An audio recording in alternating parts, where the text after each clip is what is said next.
say that. Goonies never say die. 40 going on 14. Hello, everybody, and welcome to 40 going on 14. I am Mike. I am Patrick. I am Joel. And I'm Josh. And have you been injured or killed in your plane by an alien? You may be entitled to superpowers. You may be entitled to a latex suit. With a tie. And a big button. Ultraman, go! Yeah, so this I week. actually said the topic in the couch gag in like a month. No, you haven't actually. No, you it's been just a while. did. Did we? What? Joel just did. Oh, I did. He yelled something about Ultraman. Oh, so that's what a show is. Ultraman. And this is going to be a wild ride. Indeed. I'm telling you right now. It's going to be something. It's going to be a thing. Well, if you like things, you'll find several probably on the podcast collective, which I used to have on my show notes, which were open. Ah. I think if Josh suppose. was here, he's talking about all things Transformers, the history of bad ideas, the anime Trap House, And of HTML, course- all the things. Oops. And of course, Geek Life Radio's own Red Dead Radio Hour. The Dun, Schmorgasbord. da, da. Hey! Dun, dun, dun, dun, dun, dun. See, You guys it's are definitely not going to be supposed the thing. It's not going to be the thing if you're going to do it over the show's name. Yeah, I messed it up. You guys are supposed to say hey, though, on the second one. Hey. Yeah. Hey. Hey. So that was it Hey. then, right? Hey. We found it? Hey. Oh, Yeah, I guess. well, if you go da-da-da, I'm just going to go, hey. What is going on? So This is going to be an interesting show. how long can four guys attempt to not talk about the thing they're supposed to talk about? We're going to find out. Hey! All right, Dun, so dun, if you're dun. looking for more of this, you can find us on Apple Podcasts, Google Podcasts, Podbean, Blueberry, Spotify, Stitcher, iHeartRadio, and Amazon Podcasts. We are all over the place. You can also go to 40go14.com and listen to us on the web. Or On the web? the web. Not just any web. The web. Not your mom's web, but the web.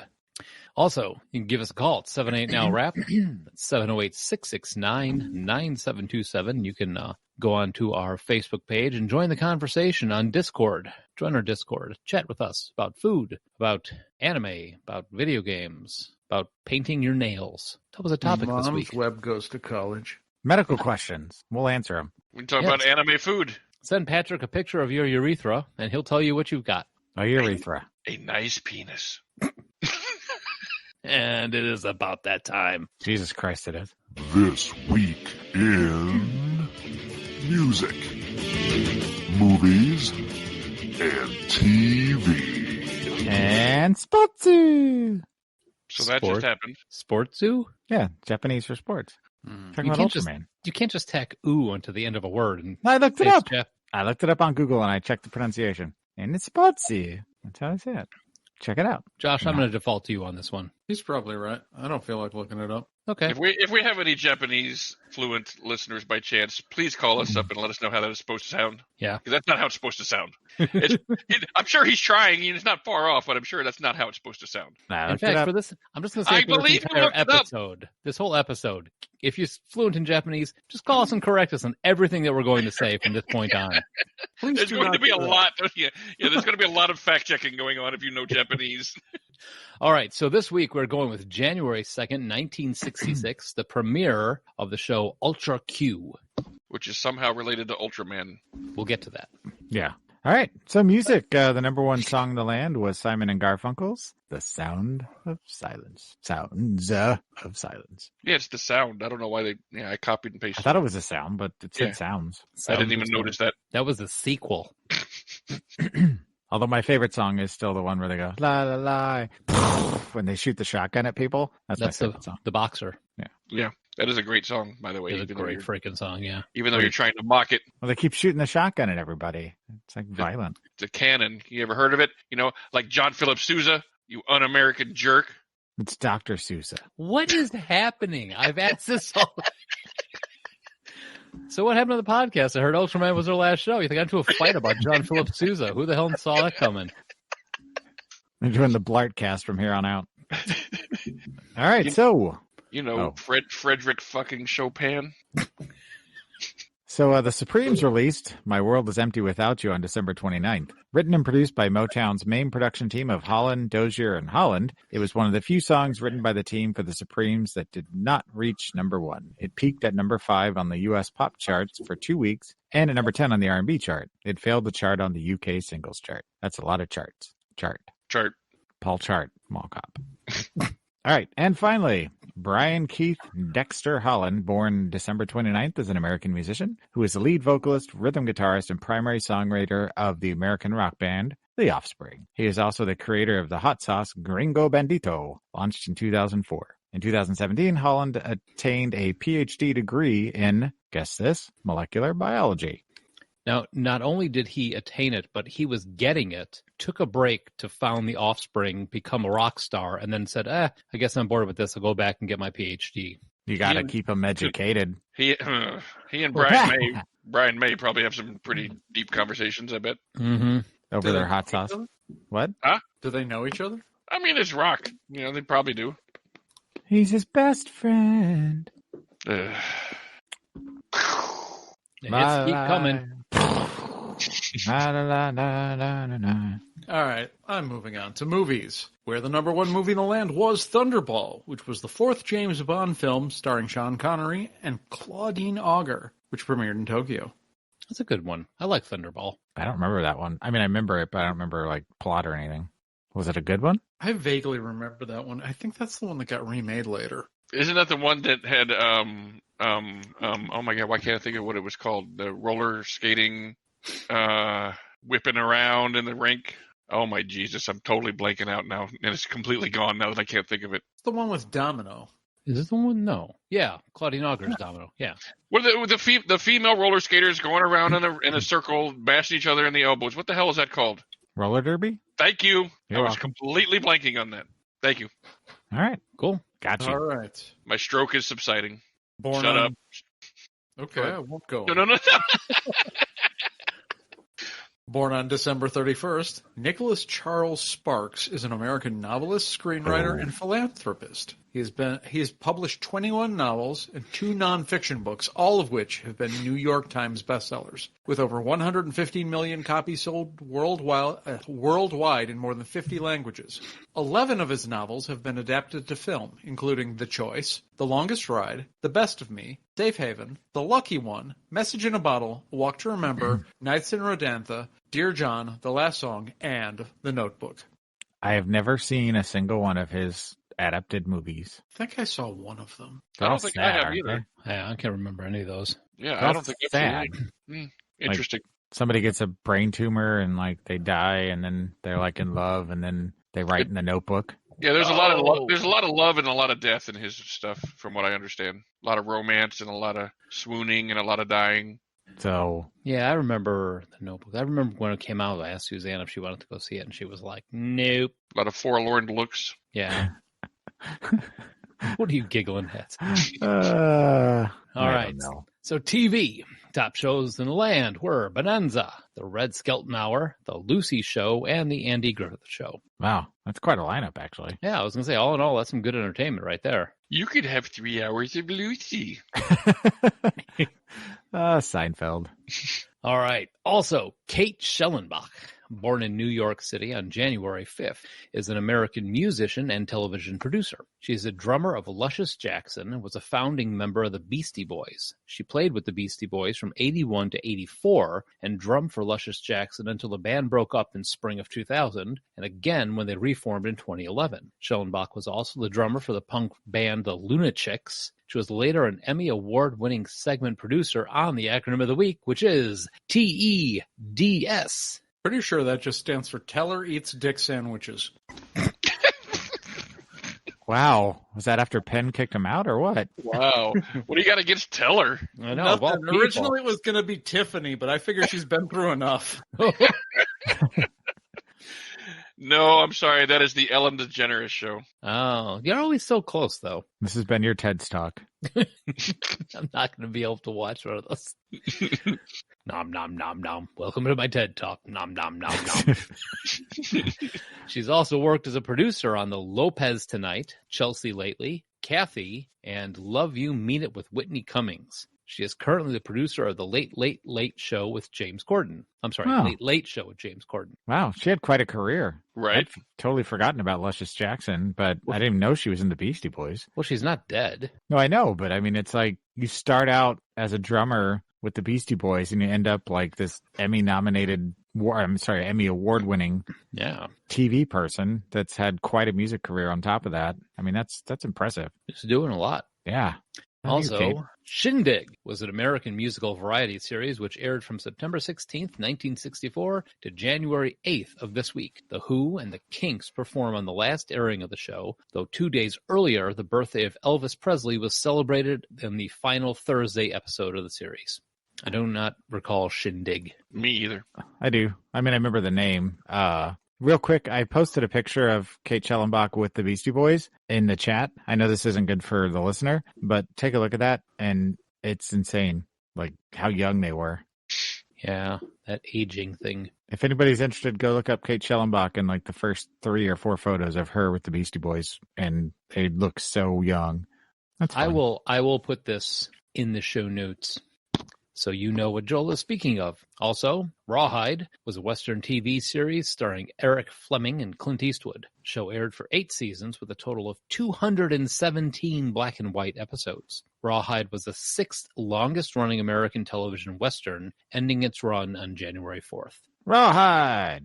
That's a good show. It's fun to watch. I've never seen it. I was going to say, I don't think I've ever seen it. Oh, I've seen my fair share. I'm amazed at Rawhide. You're amazed at what? that you tried to make that joke. Oh. Not really amazed, though. That would not be the right word.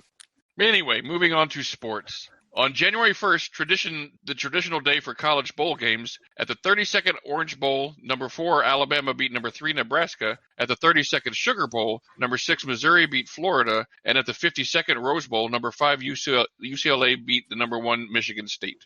Moving on January 2nd, at the National Football League Championship held at Lambeau Field in Green Bay, the Green Bay Packers beat the Cleveland Browns 23-12. It was the first NFL title game televised in color and the last one played before the Super Bowl era. Wow. Yep. All right. And here it comes. Oh, boy. Oh, dear. Here we go. Chetan Sharma, born January 3rd, is a former Indian cricketer and politician who played tests and ODIs as a fast bowler for the Indian cricket team. For his ability to get useful runs down the order that at too quick a rate, Chetan was seen as a natural successor to Kapil Dev in the all-rounder category. Of course. That's what I was thinking. Who else, man? By the early 90s, his bowling dropped in pace and its sharpness, and his strike rate had dropped considerably. On December 24th of 2020, he was elected as chairman of the selection committee of the Indian cricket team. After his retirement, Chetan became a cricket commentator. He opened a fast bowling cricket academy in Panchkula in Haryana in 2004, which closed down in 2009. Chetan is the nephew of the former Indian cricketer Yashpai Sharma. Oh, that's why I know his name. See, now it all makes sense. You thought I was just mispronouncing Yashpai, didn't you? I really did. I did. 'Cause everybody knows Yashpai, but Chetan? I don't know. Now, my question is, if there's a fast bowling cricket academy, does that mean there's a slope? I mean, are there like different academies, and do they have like turf wars and stuff? Well, the slow bowling cricket academy, they have to take a different bus. Their coaches over there like, Slow curly. Slow curly plays cricket. He's a slow pitch cricket guy. I had Sharma for dinner tonight, actually. That was so fucking good. Did you have the Yashpai Sharma? No, I had the Chetan Sharma. Mm. It's a little less spicy. I was going to say, that's a little more milder than the other one. But it's been aged more. All right. Good God. Yeah, let's get the hell out of this. It's spicy! Play a soft keyboard, Joel. Da-da-da-da-da-da. Hey! So Ultraman is a lot more to it. Well, say not a lot more to it, but more to it than you expect. Well, there'd have to be. There would have to be. Okay. So, I mean, this is literally, I'm not even joking, the first time I've ever even heard of Ultraman. really? Yeah. That closed my mind a little. Huh. Like, I've never even heard, you're like, Ultraman. I'm like, I don't know what the hell that is. It sounds like a beer slogan guy or whatever, like Duffman. But Ultraman is, I think I put it in here somewhere, but it's stupid popular in Japan. Yeah, he's basically the Japanese cultural equivalent of Superman. Yeah. So, a fictional superhero in the first Tokatsu Hero launched by the Ultra series, which was essentially everyday man gets superpowers type Yeah. of thing. Tonkatsu is basically. Wait, I know we're saying that wrong. Let me take another look at it. It's Spotsy. Tokusatsu. Tokusatsu. Tokusatsu. Tokusatsu is literally special filming. Anything that is a live action series that has significant use of special effects and usually has fantastic elements. One of the best examples is whenever Doctor Who is shown in Japan, it's considered tokusatsu. Yes. But it spawned the whole genre, really, and would move on to influence such things like Kamen Rider, Mighty Morphin Power Rangers, Iron King, and other shows of that nature. Now, we talked about Ultra Q for the Twee, and it originally was called Urutora Kaiju, and the Q stands for question, and it was a monster of the week / ghost of the week type of show that was created by Eiji Tsuburaya, who was the special effects guy that created Godzilla, brought Godzilla to life pretty much.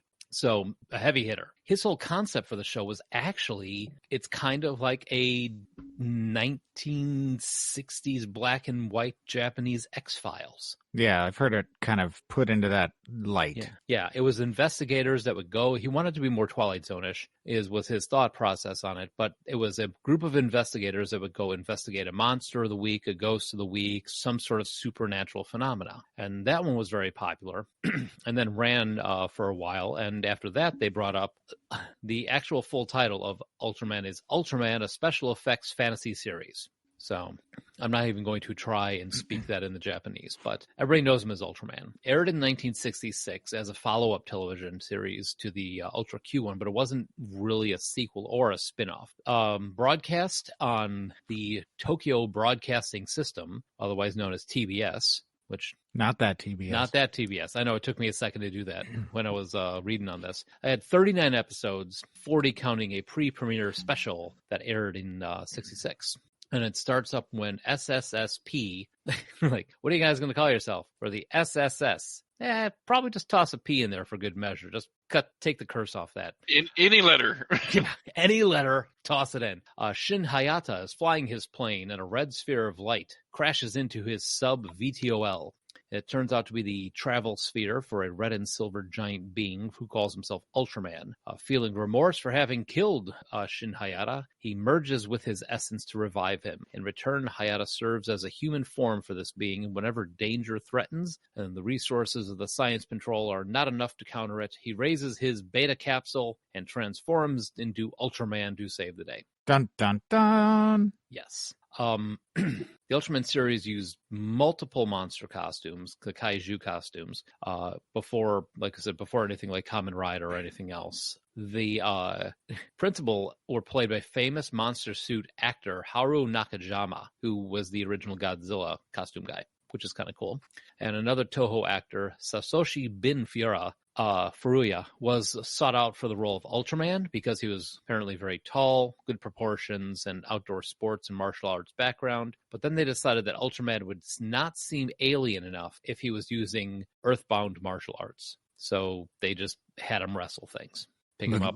Literally, yeah. Yeah, throw him to the ground. Going on. This eventually would spawn multiple extra shows. I mean, like, I think on the Wikipedia for this one, the fan wiki, there's like 40 different shows and movies that show up even before 2000. Well, it's like when I looked up, what's the newest thing, and I saw, I was looking for the Netflix series, and there's been 5 other things that have come out after the Netflix series in 2019 alone. Mm-hmm. Yeah, it's insane. Yeah, this is a literal crazy pants phenomena of it being super popular out there. So some series cast, not everyone's going to know who the Japanese actors are, just because this is really early on and they are who they are. But Susumu Kurobi plays Shin Hayata for 39 and 40 episodes. I got to say, you're already off to a better start than the majority of the names that you get down. Like, you nailed those. Oh, I don't know what it is, dude. You give me some English names and I will F them up beyond belief. You give me a couple Japanese names and I'm doing okay. I don't understand it. But he was actually voiced in the American version by Peter Fernandez. Okay, if nobody else is going to laugh at it, I was hoping to do a Chai Rodriguez on you guys, but yeah. Thanks, I Pat. had a deadpan reaction, but I was totally muted. Yeah. I pretty much did the same thing. I was just sitting here shaking my head like, So that doesn't really translate well for a podcast. Doesn't do good for audio only. But some of the other actors, Sandayu Dokomumashi, Daisuke,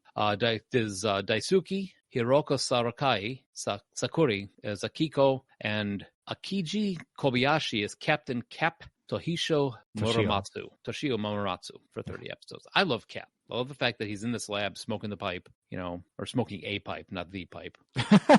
that would have been a different show. Big difference. Yeah. The little hook at the end of the show is that he's high and none of the stuff actually happens. Yeah, and he's holding a snow globe. Yeah, he's the whole time he's like, wait, guys, and then he comes out of this red globe. It's just one guy writing it all down. Dude, give me another Beta Capsule. I'm coming down. Yeah. So the good news for these guys is they have ridden the Ultraman wave for their entire lives. The guy who plays Shin Hayata has credits going up to, the last Ultraman one was in 2012, and the last thing he did was in 2017, where he played Refined Gentleman in something called Samurai Gourmet, which I'm sure is pretty interesting. But all these guys have, after this, just, all right, we're going to do Ultraman for the rest of our lives. The Cap, the last thing he did, he died in 1996 at age 65, which is pretty sad. But the last thing he did was Ultraman Zearth 2 in 1997. So they filmed it right before he died and released it in 97. But all the way up until his death, he was doing Ultraman stuff. And hey, man, if it pays the bills and you like it. Well, I mean, if you think about American superheroes, they play them for 10, 15, 20 years. Oh yeah. How long was Hugh Jackman Wolverine? Jeez. And people still want him to come back. Yeah. So some trivia on this one. The fighting scenes in this proved to be so expensive that the producers needed a way to get out of them quick. They're like, all right, we can fight, but this costs so much to do the costumes. And I call bullshit. It's 1969, dude. It's two guys in latex and fake trees wrestling around. Yeah, they had to rebuild the trees. They had to rebuild everything after they destroyed it. If the it. shot didn't go off right, they'd have to put everything back. Right. That gets expensive. The suits probably weren't cheap. They look cheap. They looked as good as they could for the time, I think. Spoiler, I did not care for this. I'm picking up on that. Well, and that's the thing, is that's one of the reasons why, I appreciate this show's position in history, how this style influenced literally everything in Japanese pop culture, which means all anime and many video games owe something to it. But because of budgetary limitations, I found, as much as I wanted to like it, it was difficult to like, because somehow it was both corny and boring at the same time. Mm-hmm. And that's mostly, I think, because if you're going to have a show about guys in rubber suits punching each other, there should be more than 40 seconds of that. Yeah. And the rest of the show should be better to make up for the fact that you can't do as good on the, you should have better plots, better acting, characters, better anything, better sets, better, I don't know. We should probably get through the trivia before we start. Yeah, before we start crapping on everything. So, that's why they created the color timer. So after he would trigger off Ultraman, it was 30 minutes, and he was able to fight for that long, and then he would fly away, and he was done. Which, if you only saw the movie version of Ready Player One, and they had the robot glove, not the glove, where H turns into the Iron Giant. Oh no, it wasn't H. It was whoever turned into the Gundam. He turns into the Gundam. He can only be Gundam for so long. That was actually in the book was Ultraman, and he got So they couldn't get the rights to Ultraman? No, I think for the movie, the reason they didn't do Ultraman is because they weren't sure that everybody would know who he was. So they went because no one gives a shit about Ultraman. Yeah. So they went with the Gundam because they think more people would understand what a Gundam was versus what Ultraman was. But it made more sense in the book because he could only be around for 3 minutes. Right. So, but the series was unusual for a kid's show. Is that because the staff would also be part of the Japanese New Wave film movement. The writer Mamoru Sasaki was a frequent collaborator with the controversial director Nagisa Oshima. Now, I looked him up. The reason he was controversial is because he did films about Japan trying to figure out who they were after the dropping of the bomb in Nagasaki and Hiroshima. So he was basically vocalizing how culture had changed, and it had changed, but nobody was like saying, wow, this is what's going on around us. And he was like pointing it out to people about how everything had changed, and nobody really wanted to address it. So him and some of the other players from this actually got together and did movies about how Japan was getting more westernized after World War II, and how there was more focus on obtaining items, obtaining property, and that sort of thing. How focus of Japan had changed after the war, and they kind of put them on, like, I don't say a red letter, but they were kind of like Joel, give me a director that would be like that Kubrick. kind of kind of Kubrick, yeah. And some of them just straight up did porn. Well, yeah. I mean, some of the people who worked on this, that was their sideline. yeah. I mean, if there weren't them, yeah, because Don't who judge. wouldn't want to? I'm not judging. I'm saying, hey, No, but that's a controversial subject for some people. Not me, but some people. well, for Japan at this time, completely. But Yeah, especially for a kids show. I mean, I think even those of us who are up to are cool with porn in general, you do think it's a little weird when the same production company is doing Sesame Street and Debbie Does Dallas. Debbie Does Sesame Street. What? I just think it have to happen more than once. Where like the dad is in another room and he hears a voice from the other room. It's like, why do I know that voice? C is for cock. It's good enough for me. All right, moving on. So episode 36, Akiso Giase played a prank on Susumu Kurobi by packing a spoon in the pocket where the Beta Capsule normally was. And he reached into his jacket, he grabbed it, held up a spoon in the air, did a double take, threw the spoon down, and then pulled the device out of his Beta Capsule out and then redid it. And they left it in the show. So eventually this became a parody and an in-joke for many fans of the show. And cartoonist Jeff Nicholson did a parody called Ultra Klutz, and which is the title superhero changes using a spoon. So is that where the tick gets it? Ah. I don't know. Maybe a deep dive there on that one. I could see that being true. Maybe Ben Edlund was a fan of Ultraman, so he's like, I'm going to give a little wink and a nod here. Yeah. All right. So also, a mid-60s Chevy Corvair is being shown driven by various members of the Science Patrol on this show. The automobile has driver controls on the left-hand side, as opposed to Japanese vehicles that are normally on the right. And I thought it kind of sucked because one guy gets a jet, another guy gets a submarine, and all the other people pack into a Chevy Corvair. Get a Corvair. So, and the other thing is one technique that the effects staff... They're flying into the battle. They're all trying to find the HOV lane. How many people you got in that car? One of the techniques that the effects staff in filming the flying vehicles was to film them with both the cameras and the miniatures upside down. So they would put the string on the bottom of the car and then turn the camera upside down and film the little flying car going that way. Because their theory was, if you're going to look for the piano wires, you're not going to look underneath the car. You're going to look on top of it. So that way it would look better. Huh. Clever solutions for problems, you know? Yeah. Modern problems. Think outside the bun. Yeah. But it sure looks realistic. There's no wire on top. Yeah, I'm not thinking that the wires were the problem. They're working with what? Come on. What else was going on at this time? Godzilla had just been made a couple years before, you know? And I'm assuming that Joel and I are the only two that have seen this before. You would be correct in that. Yeah, Pat just said he didn't even know what it was. It was on my radar, but like I knew I was going to struggle with this one. Aw. I wanted to like it, but I even the early Godzilla stuff, like the production value just isn't there. Like I'm glad it was made. Doesn't mean I need to watch it. Like I can appreciate early cuneiform's impact on writing. It doesn't mean I want to stare at Babylonian tablets. Well, Yeah. in my house, Godzilla's a thing. Like, my youngest is all about kaiju, and so, you know, he and I will watch old Godzilla movies and the new Godzilla movies, and we'll talk about all the characters, and so I actually watched this with him because he loves it, and I did watch the very first episode of Ultra Q, primarily because the title was called Defeat the Gomez, which the Gomez is a Godzilla suit that they retrofitted to look different enough to use it in that show as a different monster. And it was well done enough to fool a 16-year-old kid. Oh no, he's like he knew exactly which movies it was from. Yeah, that was not a real sarcasm. monster. Oh, Yeah.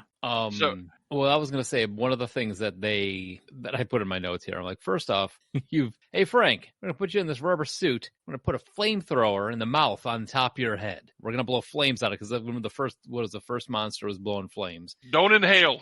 Don't inhale. We're going to hit you with fire. We're going to shoot fireworks at you, and you've got no arms. Like the first monster, though, there was nothing in the arms. They're just kind of like bobbing around there, and they knock him down, knock him into the pool, and I'm thinking to myself, that dude cannot get out of that suit. He's going to drown.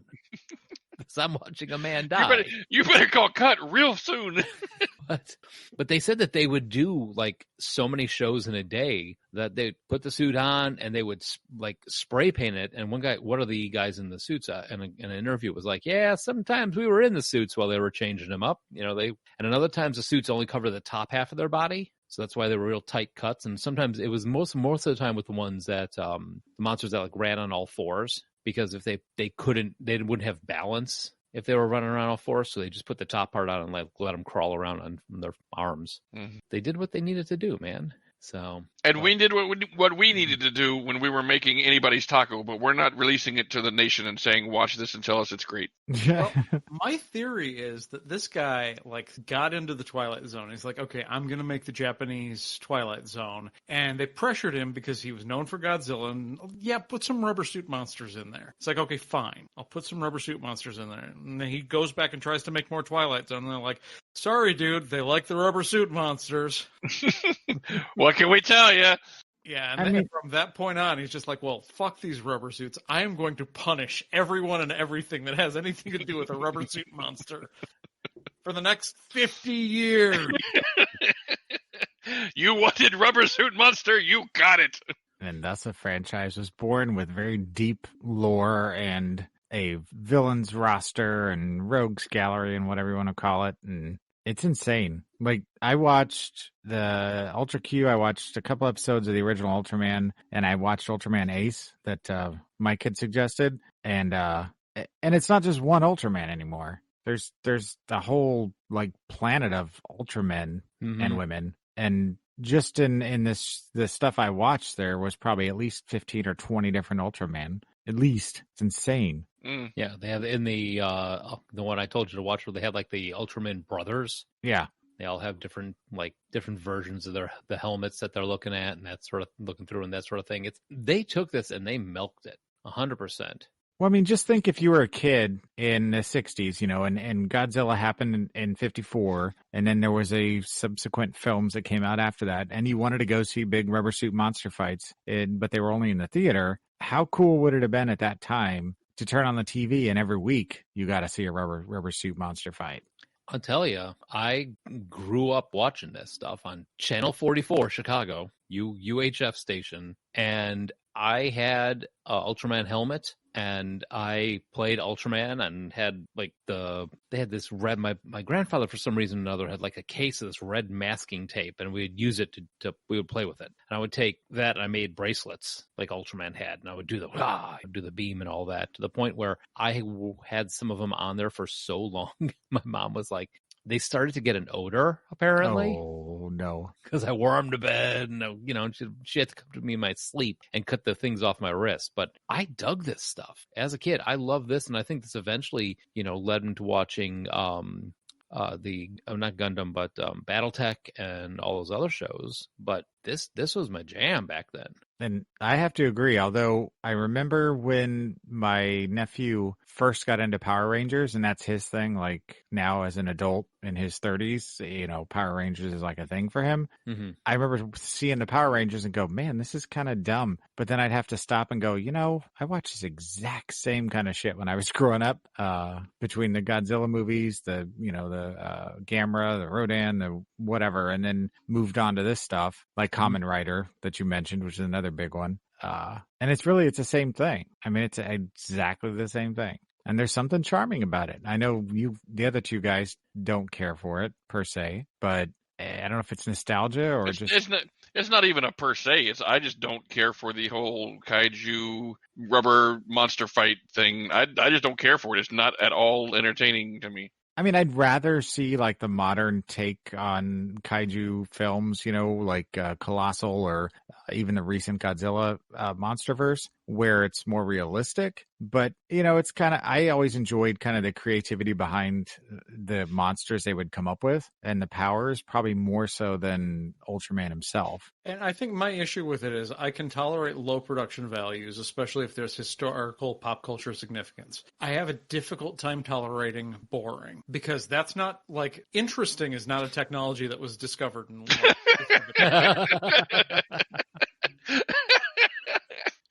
Things have been good long before this was written. Right. So that's sort of a cardinal sin that I just couldn't get over for this. Like Chaucer would like to talk to you. Ooh, I'd like to talk to him as well. Right? Might be difficult at this point. But yeah, I only got through the very first 2 episodes of this, and I don't like to be a closed-minded person. I really don't. I pretend to be, but I'm not actually. And it was within the first 1 minute, I was like, yeah, this is horrible. I don't like this. Well, and I'm talking like the only thing I liked was I didn't even like the intro. So yeah, nothing. I kind of a little bit liked the swirly effect in the intro, but that's about it. With the paint? Yeah. Yeah, it was pretty cool. I think for me it was like this or Scooby-Doo. Because I was watching this in the late 70s, which would, I was 7-8 years old. Funny enough, I also hate Scooby-Doo. Anyway, go ahead. Why are we friends? I don't know. Because there are things that don't suck that we both like together. Yeah, you're kind of on your own on Scooby-Doo. I know, I get that. I just don't. I mean, I don't like any of the Hanna-Barbera type stuff. I don't like Scooby-Doo. I don't like any of that. Nah, I just don't care. Scooby's not very fond of you either, and we talk. Yeah, I bet you Scooby and Shaggy would like me quite a bit, sir. You're like, Redneck's a rascal. Yeah, but they would love hanging with me if you know what I'm saying. Oh, you like food. No, I paint vans for a living. Duh. Oh, there we go. Okay, I got it. But no, I mean, for what was on TV at the time, it was either, this showed up. God, what was the lineup? I remember it was like this, a couple other adventure things, and then at the end of it, it was like the courtship of Eddie's father. There was no rubber suit monsters in that. No rubber suit monsters in that People, whatsoever. let me tell you about my best friend. And I only knew him as the Hulk, so I started watching that, and I'm like, what is this? What is he? He's going to beat up the kid? Dun, dun, dun, dun. Dun, dun, dun, dun. But somehow the fight scenes in the courtship of Eddie's father were longer. He had more than 3 minutes on the clock. A little more gravitas. It's funny. I was talking to Laura about this after I'd watched some, I think it was last night. And I was like, I already know Mike likes it. I said, Pat and Josh are going to hate it. Oh, yeah. 100%. As soon as this came back on, I sat back and was like, wow, I'm really digging, I realize this is crap and I know I watch crap, but I kind of had that I really dug this as a kid. And on the back of my head, they are going to shit all over this. Yeah, I had a visceral reaction, like a hate I felt for you while I was watching it. Jesus, really? No, not really, but my God. I was like, damn it, Mike, what the hell? Look what you've gotten us into this time. That's not a foregone conclusion for me that I was going to hate it. Because I wanted to like it. I just couldn't. It had no shot with me. Yeah, really, we could have told you that you were not going to enjoy this. Yeah, It would have been a nice warning. Yeah. You don't get how this goes, do you? Yeah. Have you not picked up on the theme yet? But yeah, no, I get it. I know this isn't for everybody. I mean, it's not a, I will say this, like at school, you go to school, what are you playing on the park? Everyone's running around during, what do they call recess? That? Recess. Yeah. The thing when they let you out and run around. And I'm playing Ultraman, and I won't lie. The other kids are like, what the hell are you doing with the crisscross hands and that sort of thing? I enjoyed it. I've always been one to just like what I like. So, hey, nothing wrong with that. Yeah. We're moving on up. You know what it reminds me of a little bit in What? retrospect? He said there ain't nothing wrong with that. oh. It has a little bit of the 66 Batman vibe to it. Not that it's the same type of thing, but Same set almost. kind of Ultraman doing the bat dance. The Batusi. the Batusi. Because sometimes the way that the characters would interact and kind of, Some days you just can't get rid of a bomb. Mugging to the camera and stuff like that kind of felt a little like the old Batman series, the kind of big and bright and bombastic with some of the things that were going on. And they were trying way too hard to make that kid comic relief. Oh, the one who missed the car? Yeah. It's like, oh, he took off without me. Womp, womp, womp. Oh, yeah. But no, I mean, if you would go to, they have like Ultraman ramen noodle. They've got Ultraman Christmas ornaments. They've got, I mean, it is stupid popular in Japan. And the thing is like, I believe you. I mean, like if it's their Superman, yeah. I mean, that makes sense. How popular is our Superman over there? I don't think he ranks. Even with all the Marvel movies and everything out now? I mean, I think you'd probably be surprised. Oh, wait, he's DC. Never mind. Sorry. Well, and there is a lot of American culture in Japanese culture, especially post-World War II. So I think that they have a bigger affinity for Superman than we have for Ultraman in general as a country. Yeah, I would believe that. Yeah, no doubt. So, all right. I think our 30 minutes is up. It's all I can stands, and I can't stands no more. Yeah. So you made it. Yay. So we will be back in a little bit, and we're going to talk about the 2019 Netflix Ultraman that don't know if it's getting a second season or not, but... I could have sworn I heard just today it was renewed. Oh, okay. So... But, what was the other thing I was going to talk? Oh, Patrick, the popularity of it. Ultraman showed up on stage with the Backstreet Boys when they played in Japan. Yep. Whoa. Yeah. One of the guys in the Backstreet Boys was like a huge fan. Was it Backstreet Boys or was it NSYNC? So he must have wanted it that way. Boy. All right, I'm calling it. We're done. Back it up. Ultraman killed the podcast. Yeah. Beep. It was a good run. All right. Shut it down. Shut it down. We're going home, guys. Hey, everybody. This is Mike, and I'm here with the week's Geek Life Radio Artist and Song of the Week, which is Confessions of a Neckbeard by Wesley and the Crushers. Again, this is just a sample. You can hear the whole song at the end of the show.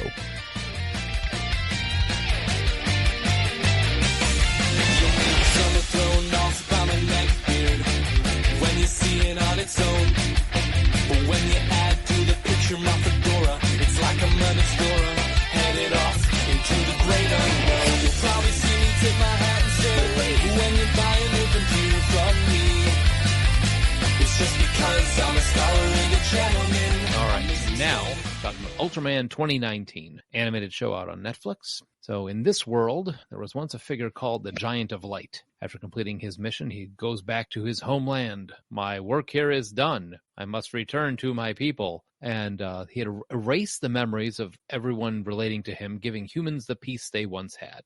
The story is based on a world where the Giant of Light is now in the past high school, Shinjo Hayata, who notices that he has special powers, unbelievable jumping skills, strength well over normal humans, and a body too powerfully built were just enough for him to realize that he's not normal, including randomly breaking a guy's foot. One day he finds out that his father was once Ultraman. Shinjiro has inherited those genes and is one of the few who can wear the new Ultra suit. So it's kind of picking up 20 years down the line from after Ultraman leaves, which actually, after the first season or series, Ultraman leaving the Japanese version, he erased the memories of everybody involved. And then took off. And then they changed it for the American version where he left and then they were going to be like, oh, but he will be back to save the day once more. So they kind of doing the Japanese version on this one where the dad forgot who he used to be. So this is directed by Shinji Aramaki. Sorry. I think I may be dyslexic. It's going to be something I'm picking up in my old age. Have it as a hobby. Good time to figure that out. Yeah, what'd you get for your 50th birthday? Dyslexia. Self-realization that I did not like. Yeah. He also directed Harlock Space Pirate, which we did 2-3 years ago. we did the Harlock show. Yeah, it's been a while. Yeah, it's been a while. Yeah. Also directed by Kenji Kamiyama, who did Ghost in the Shell SAC 2045, which is one of the more recent Ghost in the Shell ones, and a potential another show idea, because Ghost in the Shell's been around for a long time. And then Jeff Nimoy, no relation to the Spockish character, who did Digimon Digital Monsters. A little bit of a change in direction on that last one. So some names in this one. Josh Hutcherson, known for being in Hunger Games by most people, plays Shinjiro, but also did the voice of Markle in Howl's Moving Castle and Van L in Young Bruce Wayne in Justice League Unlimited. So Ryohei Kimura is Shinjiro, the older one. Shut up, you bitch. Roy. Note to self, delete this. Delete Pat. He's the upper class twin of Ultraman. Yeah. Well, he does Shinjiro in the Japanese version. So if you're watching it dubbed American English, you've got Josh Hutcherson, and if you're listening to it in Japanese, it's this guy, who has also done voices for The World Ends With You, the animation, Haikyuu, which is right now in my house a very popular anime about volleyball, and the Dorohedoro is another one that he's got some voices on. I've seen a couple of those. Yeah. It's weird because like I've been coaching the volleyball team for my daughter, and they all watch this Haikyuu. They're all talking about Japanese anime about volleyball is not something I figured to be as popular as it actually is. DC Douglas does Ito. He's got voices in Werewolf the Apocalypse, Earthblood, Shenmue 3, and Persona 5, the animation. He does the voice of Kamoshida. Oh, okay. Yeah. Christina Valenzuela, 13 episodes, does the also does voices for Tales of Ladybug and Cat Noir, which is weird. Does the voice of Robin Hill and Ruby, and again, Ibitsu in Dorohedoro. Tara Sands does the voice of Rena, and Tara Sands is like everywhere in voice work. So she's been on Pokemon, has been doing the voice of Bulbasaur since like 96. Also does the voice of Young Bon. Been doing Bulbasaur since he was a Cedasaur. Botany joke. Is this thing on? Apparently not. Unfortunately, yes. Also does Young Bon in Seven Deadly Sins and Ilvera in Berserk, which we did a long time ago also. That was an early show, yeah. Yeah. Michael Yurchak does Igaru and also does voices in Legend of Korra, starred in Club Dread, and was the voice of Hawkeye in Sailor Moon. Gunnar Sizemore is Sergi Hyoko. God bless it. It's getting late. Right? Hokyotu. He's in the TV show Nashville and also does the voice of Billy Billions in Ben 10. Chris Edgerly does Yosuke Endo. He does the voice of Sid in Kingdom Hearts 3. Naruto Shippuden, he does Hidan. And Patrick, I put this one in here for you. He does the voice of the Magic Berries in the video game Fat Princess Adventures. Have you not heard of Fat Princess? No. Okay, now I'm going to explain it to you, and you have to believe me. So there's a red team and a blue team, and each team has a princess. And the object of the game is to steal the princess from the opposing team. But if you say you've got the red princess, you can feed her cake and berries and food and milkshakes and make her get fatter and fatter and harder to carry. You know, as you do. And then, but you can like keep feeding her while they're trying to steal her, and she'll get heavier and heavier, and then like just like crush the guys that are trying to carry her until they have to get more guys to come and get her and try and get her into the other castle. Well, isn't that interesting? Josh, back me on this. Yeah, that's a pretty good summary of Fat Princess. The thing is, it's a lot of fun. So, also Mick Wingert does Yapul and in this, and also does the voice of Po in Kung Fu Panda: The Paws of Destiny, the voice of Iron Man in Guardians of the Galaxy TV series, and has pretty much been Iron Man for a ton of the Marvel stuff that's out there. And then Joel, he did the voice of Slappy in Goosebumps 2: The Haunted Halloween. Seen that. So some trivia on this one. Ultraman is Netflix Japan's most watched anime for the year 2019, as well as number 6 as the most watched program overall in Netflix Japan. Wow. Yeah. I mean, that the first one I was kind of like, well, that just makes sense. But number 6 overall is something. The series was nominated for the Best Direction TV Media category in the 47th Annie Awards held in 2020. Other than that, it also got nominated for and then won the grand prize of the 8th VFX Japan Award in 2020 for the Best CGI in the animation category. Also, a crowd-funded live-action trailer was made for the TV to be rebroadcast the first season of the series. The fundraising project managed to surpass their goal of 5 million yen, accumulating 8,967,000 yen from only 612 supporters. And that's all I got for the trivia. Ultraman trivia is done. So this is wild because they basically ignore all of the Ultraman stuff in between the original series and the Netflix series. It didn't happen as far as this is concerned. Yep, they retconned 40 years. Which is why it made it a perfect choice for us for the show, because we just go from one right to the other. For certain definitions of the word perfect, yes. And I mean, chronologically and thematically and story-wise, it's perfect. I mean, having watched some of the other stuff that fell in between, like Ultraman Geek Connect the Wishes movie from 2018, it's probably not the worst thing that they did that, because things got pretty off the rails. Because, at some point... You mean like a Planet of Ultraman? Right. I mean, if you keep telling the same story, monsters attack a town in Japan, and Ultraman shows up, they wrestle, and then other Ultramen show up and they wrestle, and then the bad guys lose. There's only so far you can go. That's the whole kaiju thing, though. I mean, how can you say it gets boring when that is literally all it is? But I mean, there's other stuff that you can throw into it to make it interesting. That's like saying, "Oh, I love basketball, but I get real bored by the throwing the ball through the hoop part." But the longer you go with any franchise, the harder it becomes to tell an interesting new story. Not that it's impossible, but as you get deeper into the lore and the universe expands, at some point there's a tipping point, and I did not feel like it was the worst idea for them to jump from 66 directly to this. Oh yeah, I'm with you. Yeah, because they go like Joel said, they go off the rails. They go completely like milking this all over the place from then to the now. Ew. All the way from the Kaiju Girls show and Ultra Galaxy Mega Monster Battle Never Ending Odyssey. That's the title of the show. Well, I mean, it seemed to be, at least in the movie, that they were just like, here's an Ultraman for you, and an Ultraman for you, and here's an Ultraman for you. And everybody got, their own little special Ultraman thing that made them turn into a giant kaiju fighting badass. And some of the titles of these movies are great. Ultraman Orb the movie, Let Me Borrow the Power of Bonds. Can I borrow a cup of sugar? So there are a few really... Can I borrow a cup of bonds?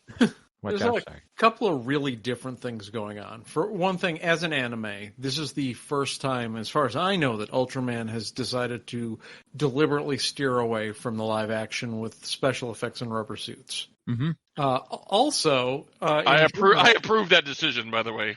For sure.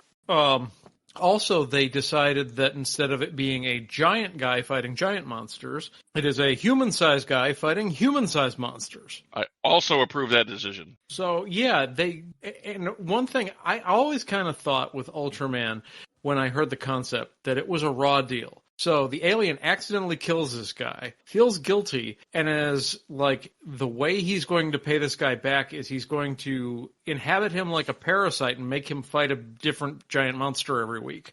Yay, rewards! That's kind of a shitty deal, except you get to this and you find out, okay, he gives him back his body, he takes away all the trauma of the giant monster fights, and he gets superpowers. Okay, that's a good deal. That's a good swap, yeah. I'd take that deal rather than just die. Yeah, I'm going to make you an indentured servant for something that wasn't your fault. Right. So I don't know if that was the intention, but it at least brought a little bit of justice to the original situation after a fashion. The other thing that I enjoyed about this is that, it's like, know your audience, okay? So you've got these people that grew up in the 60s, 70s, and 80s that watch this show. They're all our age now. And they're like, oh, cool, Ultraman. I remember that as a kid. And they watch it now, and it's been updated. There's legit violence happening. Like, it's not just like, let's wrestle this alien and then everybody goes away happy at the end and we won. Yeah. It's like, let's rip this guy's arm off and completely impale him, and make sure he's dead. And we've got blood all over, Or in the first fight, let me punch right through your father. Right.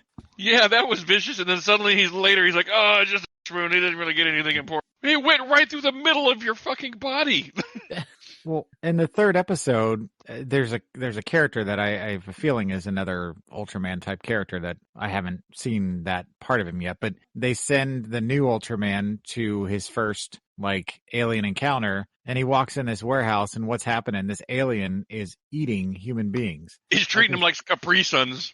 Yeah, there's dead bodies everywhere with parts missing, and he's just like, you all taste so good. And he's like this creepy, hey, why don't you go check out my windowless van? And yeah, he's got that little proboscis thing that he sucks people's souls or guts or whatever out of. Yeah, that was a good design on that guy. Mm-hmm. And then he had those two pincher arm weapon things. It was cool. Yeah, he was a inspired design from one of the original monsters. I forget what his name is, but it's one of the original monsters backwards. But I really liked him. I liked his sarcasm too. He had really good battle talk. Yeah, he talked trash pretty good. Mm-hmm.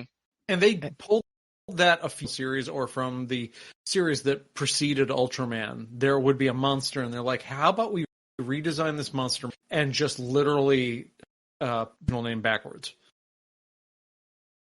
I mean, no, it still had to maintain the same aspects. Like in the fourth episode, they, released the limiter that he now only has 3 minutes. So there's things that still remain, but it's updated and it's got a totally different feel to it while still retaining the original concept. And I have to say that the redesign of the suit is fucking badass.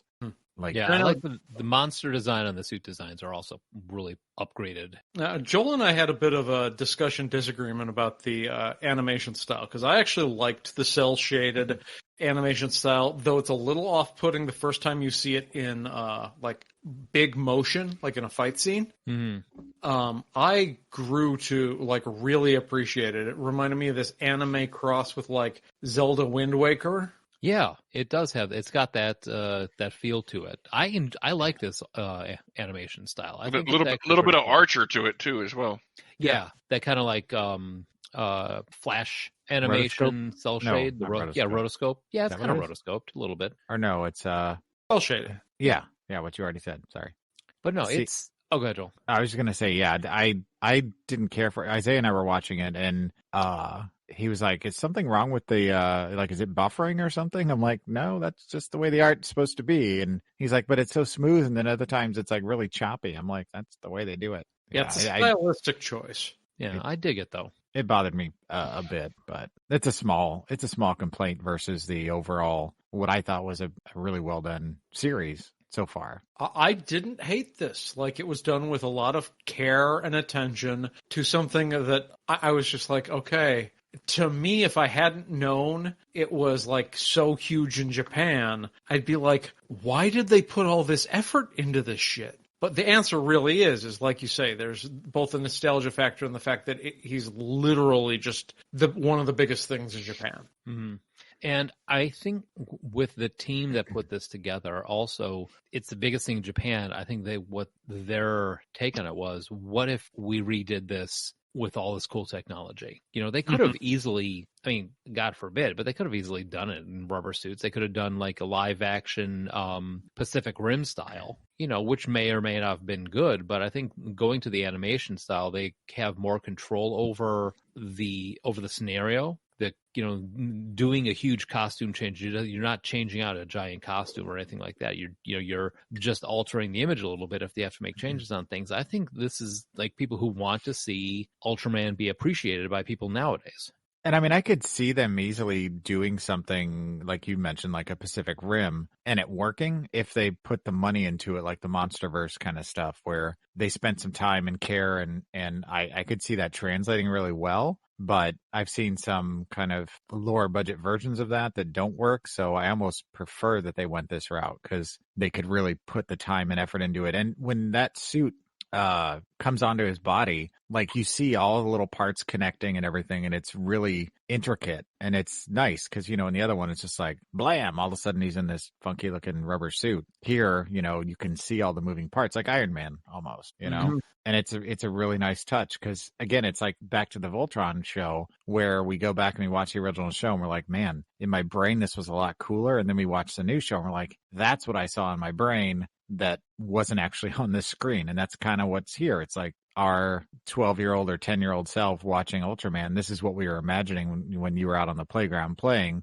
was this really cool suit and these cool fights, and now you can see it.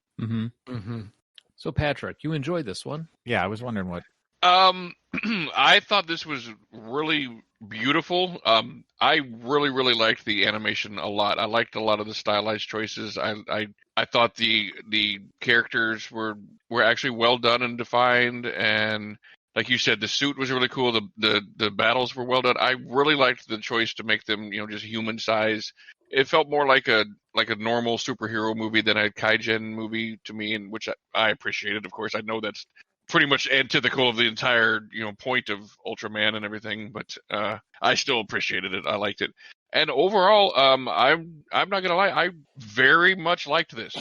I was surprised at how much I liked this, and I really do probably fully intend to finish watching it. Cool. Yeah, I mean, I'm hooked by the animation. I really like the way it looks, and I will tell you 2 shots in particular that I really, really liked. Was one of them when one of the I don't even know what the villains are. I don't really care. I don't need to know their names to enjoy it. All right. And they showed he's trying to kill the one innocent woman, and the fireballs are coming towards her, and you see the reflection out of her eye. That was a really cool shot. And the other one was when he went in to take care of the one knife wielding terrorist, and they showed it to you from the security camera perspective. That I lauged out loud when I saw that one. Yeah, kind of like when he tries to stab him in the gut, and he's kind of like, "Give me like, that!" Like no. Do not see him covered in metal. the whole CCTV footage I thought was really well done. Yeah. So I mean, unless they really go off the rails with some stupid shit or whatever, I'm in for now. I'm on episode 4.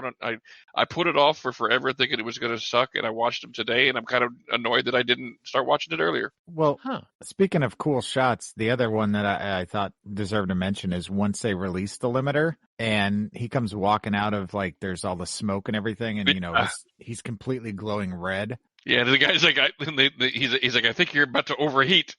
Yeah, it looks so nice. Yeah, that was a pretty nice shot. Yeah. I especially how his response, like, I think you're overheating. Like, no, I don't think it is what you think it is. But I mean, it gives a little bit more explanation on the 3-minute thing. Yeah, and just overall in general, they give more explanation on everything, and the writing is better. The dialogue is more natural. Everything is just better. If this was what the first one was like, I would have been way more into it. Cool. Well, there's a story that's going on. There's an underlying thread that's running through each episode. So even though you're kind of getting a monster of the week, it's like, first episode is kind of the build up, then there's a fight, then there's a build up, then there's a fight, and there's time to kind of digest everything instead of build up, 3-minute fight, end. It's like everything's encapsulated. This actually has there's a whole story that's going on amidst all the other stuff. And right now, Shinjiro is literally relying on the suit to do pretty much everything for him. He still doesn't even know how to fight properly yet. He just and so it's going to be interesting to see when he actually gets trained and everything and knows how to use the suit and doesn't have to be tutored every time he's in the middle of a fight and stuff. By the way, on Rotten Tomatoes audience score is 73. There's not a critic score, but yeah. So like I said, if it continues on like this and doesn't start doing some stupid shit, I'll probably keep watching it. I won't binge it, but I'll throw one on every now and then, like when I'm cleaning and stuff, and watch it and keep it in the background and stuff. Yeah, so yeah, that makes me happy because you're not a fan of anime and this sort of thing at all. No, not at all. Have one that kind of draws you in. Yeah, I really like the style on this one. I mean, it's very crisp and I'm into it right now. So that's kind of why I want us to do like a Ghost in the Shell or an Appleseed show, because I think you would really dig those two worlds. Because when you find something that they put some time and effort into it, and they're not just phoning it in, you can get some pretty interesting things happening that, you couldn't necessarily do in a live action situation. Mm-hmm. And it gave me some of the same kind of feelings that I had watching Attack on Titan or Psycho-Pass, where there's something and you're invested in it. There's something to lose, You just reminded me of what some of the scenes in this reminded me of, and I didn't even realize it until now. But like the oh god, why can't I think of her name? In Pulp Fiction, Lucy Liu. Oren Ishii. Yeah, Oren. Her backstory when they did it all anime. That's kind of I got that vibe from some of this, from some of the gore and some of the stuff from this. Mm-hmm. So I wonder if there's any kind of relation to those animators. I don't know. I didn't see anything on the list. How did you feel about the update, Mike, versus what you knew growing up? Oh, I agree with you completely. This is what was going on in my head when I was watching it. This is what was going on in my head when I was, when I was playing it on the playground, because I didn't know any better. That was super cool to me back when I was 7, 8 years old. And now it's like someone got into my head and said, okay, this is what you were playing this whole time. Let's turn that into something real. Mm-hmm. That's how I felt during Peter Jackson's Lord of the Ring movies. Yeah. I was like, I feel like somebody plucked this out of my head. Mm-hmm. I do know about second breakfast. Patrick is second breakfast. Mm-hmm. I don't know what that means. I'm a wizard, apparently, according to somebody. Yeah, it's true. You come only when you mean to? Oh, God. All right, then. Oh, yeah. Yeah. You go to the corner, Josh. Okay.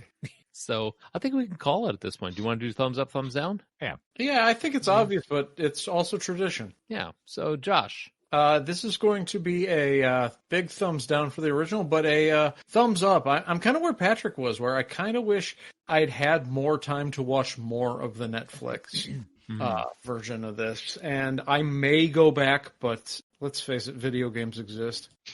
Yeah. Yeah, I'm not saying I'm gonna like binge this all in one night, but I'm definitely gonna give a few more episodes a chance. So Cool. So yeah, I follow Josh on that. I'm a definite 100% thumbs down. I know I only watched 2 episodes, but I don't care. I know what I saw. You know what you did, Ultraman. But I got an enthusiastic thumbs up, surprising myself even on that for the now. Right. I think Joel and I are both thumbs up for both of them. I mean, for the original show, I don't know how much I'll go back and watch unless Isaiah wants to watch it. I think I'd say a thumbs up because, well, 1, nostalgia, and 2, because, it was something I got to share with my kid. And this new series, definitely, like, I was floored watching it. I was like, this is really cool. Yeah. I mean, I agree with you. I watched this and was like, wow, yeah, man. And I remember loving this as a kid. There must have been something wrong with me. Are you sure that was the episode, the version that you watched? There was this. I watched this, and I watched something giant. It was giant robots that live inside a volcano. What was the other one that I watched? It was another like this, and it was like that was an episode of Gilligan's Island. No. There was no. There was like a giant golden. There was like a dad, a mom, and a little boy. There was a golden rocket. They all turned That's into Lost rockets. in Space. It's not Lost in Space. Ginger Prime. It probably, the Japanese name probably had 16 words in it. It was like, then there was a little boy, and there were the bad guys would show up, and there were like these guys dressed in all in black leotards, like the Zentai suits, and they would have zap them with their antennas, and they turn into this mush and get sucked into the cracks in the sidewalk. And dude, if Gilligan got like huge and had like coconut armor on and would fight kaijus on Gilligan's Island, that'd have been a totally different show. Watch not that something parody. It would not have been better. It would be a thing. Come on, little buddy. No. No. They might have got off the island sooner. Just stop. Yeah. But, yeah. So, Joel, what do we got coming up soon? Well, we're going to revisit Sherlock Holmes with the Baker Street Boys and the recently canceled The Irregulars. We're going to talk about pirates, and we're going to talk about conventions. Yeah, so if you have your thoughts on any of our upcoming topics, or maybe you think we missed something key, crucial to the understanding of Ultraman, let us know. Give us a call at 708-NOW-RAP. That's 708-669-9727. Hey, Yep. real quick question. Do they rate our shows? Like, do we get like movie type ratings, PG and like? Yeah. So we need to make sure that we get the Pirates episode rated R. Oh, God. Dude, all of that for that joke? Good God, man. I'm out of the corner and you are in. Yeah. I live in the corner. You only visit. As you were, gentlemen. I'm sorry. I don't know where to take that now. This is the humor, and I certainly hope that if you're going to go to either Apple Podcasts, Blueberry Podcasts, or wherever you listen to our podcasting, you're going to ignore Pat and not rate us according to that horrible dad joke for a guy who doesn't even have kids. Oh, did I say Joel? Hey, you know what? I'm just saying it wasn't me this time. Oh, You know what a pirate's second favorite mode of transportation is? Shut the fuck up. His car. Oh. if you want us to help, You know what his favorite mode of transportation is? get some money and get rid of Pat, you can donate at Ko-fi. It's KO-FI. You can find us there. His ship, dummy. His ship Maybe buy him a book of jokes. Or These are the jokes, folks. yeah, this guy does stand up. Go figure.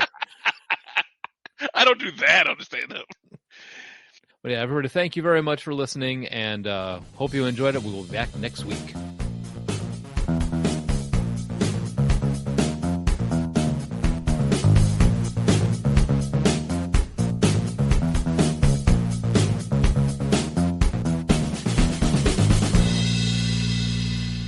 All right, Joel, want to count us in? Oh, let me get my. All right. My trusty counter. 5, 4, 3, 2, 1. It's kind of an abacus with 3 beads on it. Clink. Oh, that's more than 3. I can't do that much ciphering. I think next week we have someone count that can do so at a steady pace. We're going to hire a metronome. 5, 4, 3, 2, 1. 5, 4, 5, 4, 3, 5, 4, 2, 1. 3, 2, 3, 1. 9. 3, 2, 1. Gonna end it with a question mark. 3, 2, 1. 5, 4, 3. Herschnaffer. Snyder. Dillon. Can you? Don't be afraid of the neckbeard.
I'm the modern day bard that the minstrels describe.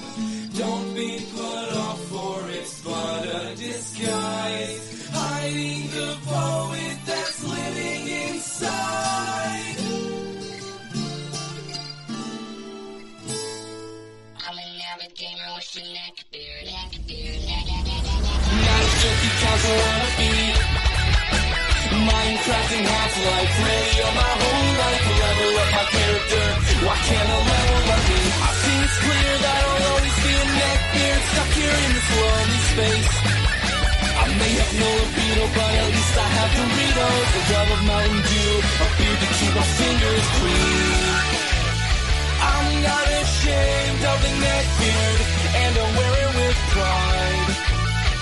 Though I'm alone on this crusade nearly all of the time, and I can't understand myself in this reality.